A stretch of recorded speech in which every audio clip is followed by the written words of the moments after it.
I'm here tonight to show you how to make an easel card.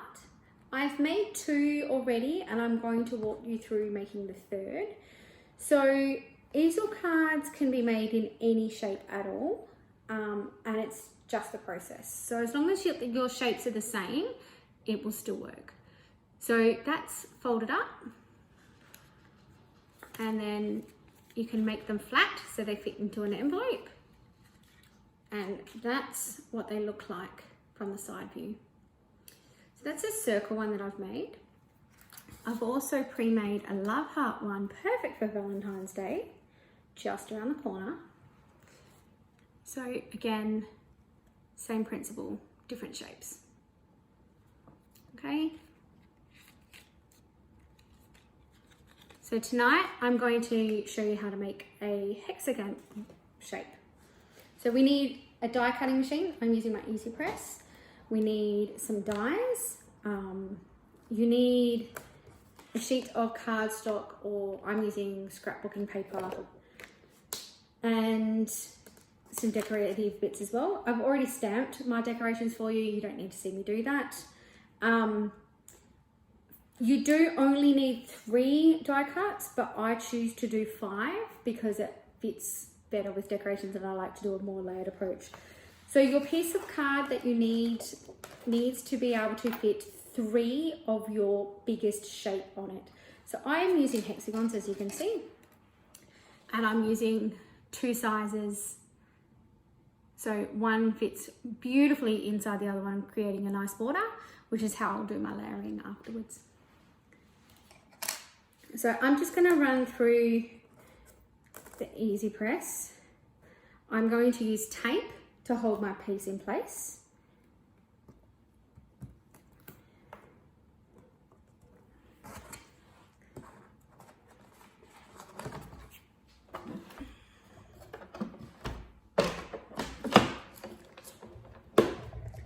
So you're going to run it through twice.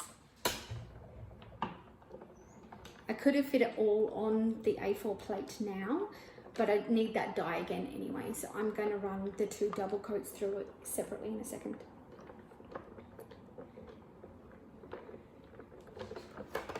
So I tend to make sure that my normal paper is the bigger size, and then I choose to decorate with the patterned paper. So I'm just going to quickly take my tape off. I'm just using washi tape to hold that in place. Pop the die out. I'm going to leave that aside for later. Now I'm going to just place the die down and just measure with a pencil that mark. I'm going to use my paper trimmer, and on that mark that I've just made, I'm going to make a score line to make it easier to fold it. And this will become the crease of our card.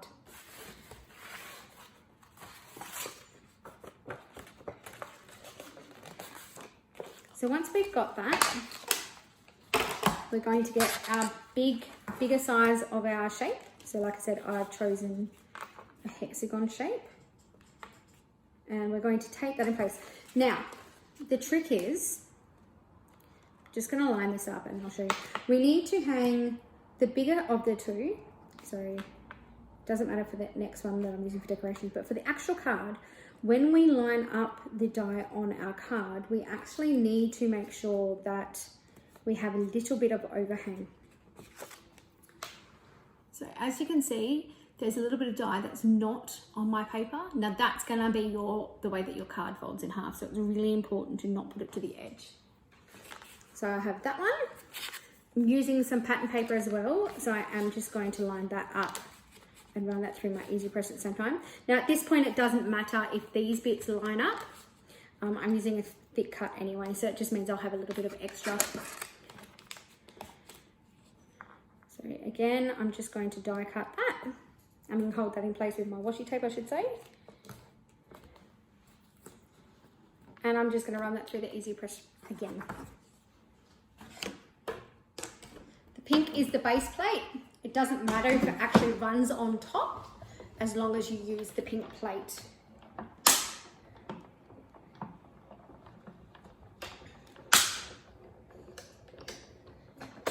The slight cracking noises are completely normal, like that. That's just the die going into the board, which is completely normal. The noises that you don't want are the ones that you can't move the handle with, which generally means you've got the plates wrong.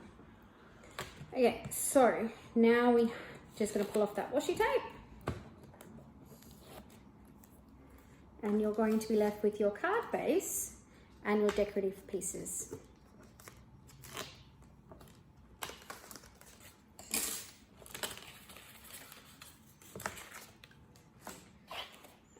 So I now have 3 bigger size hexagons and 2 of the smaller size pattern pieces.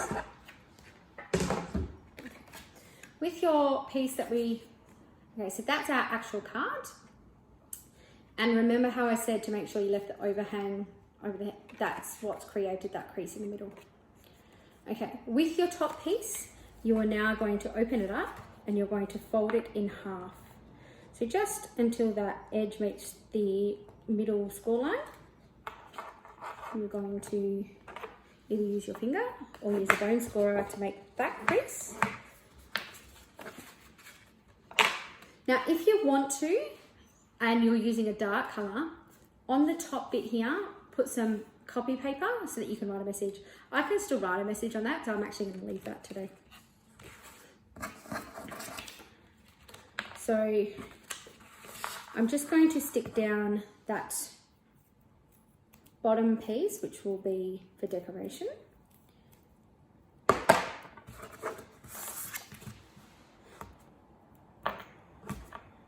Now you're going to find your own way that suits you.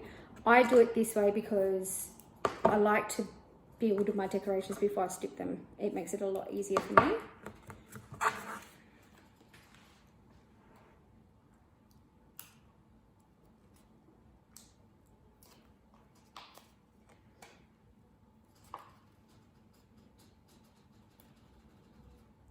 That fun job of pulling off double-sided tape when you are on film. Any other time it comes off beautifully. But because you're watching me, there we go, that's better.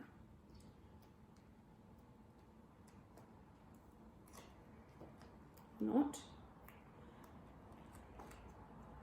Sorry guys.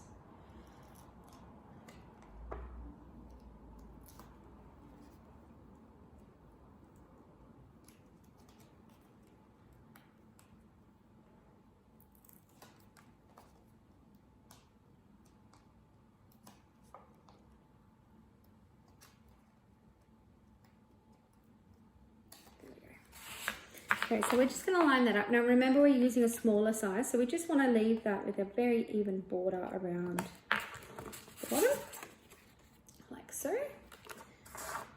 And we're going to do the same to our separate piece as well. I won't put as much on this time, maybe that will help.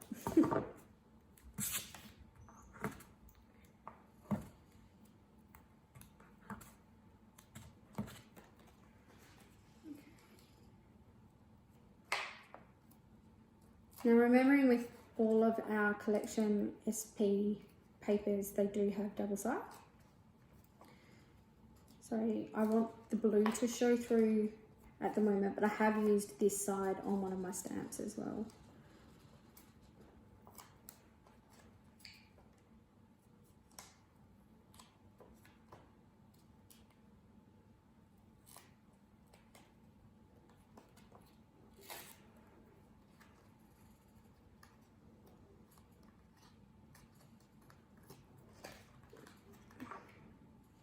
Now obviously you can do, actually I'm going to do that. I'm just going to offset that because I've decided that's what I want to do. Gotta love spur of the moment things. Okay, I'm now going to put some of the decorations on. Now the decoration that you put down the bottom needs to be using Magic Mount or 3D Mount because that acts as your stopper for your card when it's complete.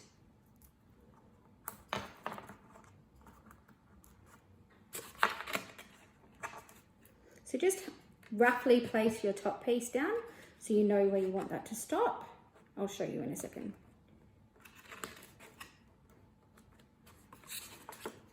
So we've got that there, and that will act as a stopper.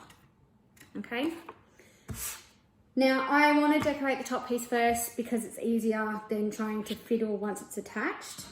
It is completely up to you with how you do that.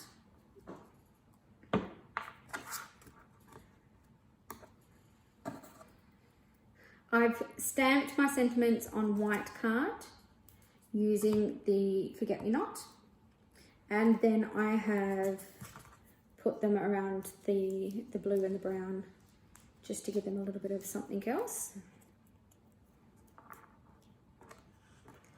And I'm just going to, because it's quicker, use some glossies. Now I want to show you my decoration for my stamp for the top piece. I've stamped that twice. Now I've stamped it once on the white cardstock using the coffee ink, and then I've stamped it again using the Stays On ink onto the back of our piece from before, and I've cut out the roof to give it a little bit of extra, just to, you know, spruce it up a little bit. And there's lots of ways that we can change our stamps. That's just one of them. Okay, so I now have my decorated top piece. Happy birthday. And all I'm going to do now is just where we folded on that bottom section only, we're going to put some adhesive. I'm going to use glossy accents because it's easier and I don't have to pull the tape off. Okay, now we're going to tape this to that and we're going to line them up.